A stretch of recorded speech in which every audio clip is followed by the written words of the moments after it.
Tiniyak ng pamahalaan ang proteksyon ng mga magsasaka ng niyog laban sa paglaganap ng mga pesteng umaatake at sumisira sa mga niyugan sa bansa. Ayon kay Presidential Assistance for Food Security and Agricultural Modernization, Francis Pangilinan, nailatag na ang mga hakbangin upang masugpo ang paglaganap ng peste sa iba pang mga pananim. Ang detalye sa ulat ni Rocky Ignacio. Pinaigting na ng pamahalaan ng pagkilos para mapigilan ang pagkalat pa ng coconut scale infestation sa Region 4B Mimaropa, Bicol Region at Zamboanga Peninsula. Nauna na ipinalabas ang Executive Order 169 para sa paglalatag na emergency measures sa industriya ng niyog sa Region 4A at Basilan. Ayon kay Presidential Assistant for Food Security and Agricultural Modernization, Francis Pangilinan, bukod sa agapan na rin ang paglaganap ng peste sa mangustin at lansones. The threatened areas include Region 4B, Mimaropa, as well as Region 5, and the Zamboanga Peninsula. Bakit po mayroong threatened areas? Dahil itong kulisap na ito ay ang biyahe po niya, pwede siyang magbumiyahe ng airborne.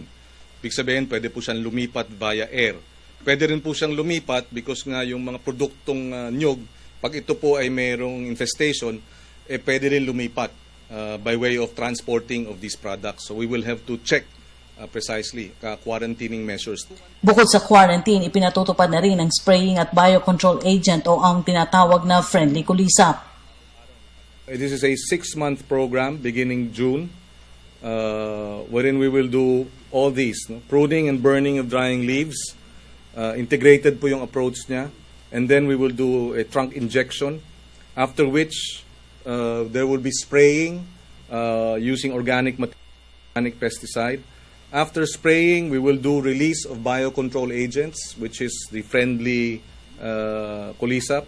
And then we do fertilization and strengthening, providing more sustenance and nutrients to the tree so that it will be recover faster.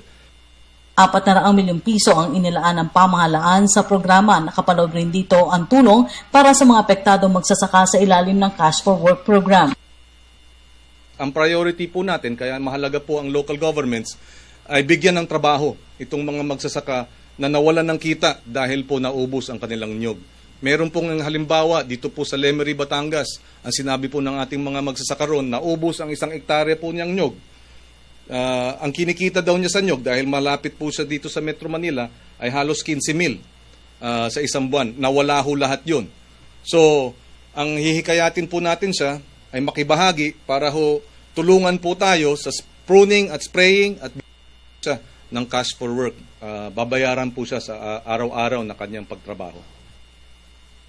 Tinatayang aabot sa mahigit 30 bilyong piso ang mawawala sa kita sa industriya kapag hindi na ipatupad ang emergency measures. Bagamat hindi patiyak na nagmula ang peste sa Indonesia, nakikipagtulungan na rin ang pamahalaan ng Pilipinas sa naturang bansa.